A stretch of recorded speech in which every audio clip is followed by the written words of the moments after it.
Martha మరియల యొక్క విశ్వాసము. చనిపోయి 4 రోజులైనా లాజరును తిరిగి బ్రతికించుకుంది.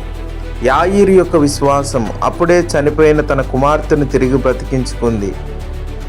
శతాధిపతి యొక్క విశ్వాసం, చనిపోతున్న తన దాసుని తిరిగి బ్రతికించుకుంది. అంటే దేవుడు ఎప్పుడు కార్యం చేయాలో నిర్ణయించే శక్తి కాలానికి లేదు. మన జీవితాల్లో దేవుని కార్యం జరగటం కోసము వేచి ఉండటంలో తప్పు లేదు.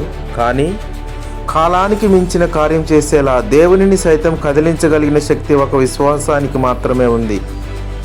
కాబట్టి మీ విశ్వాసాన్ని విడిచిపెట్టొద్దు.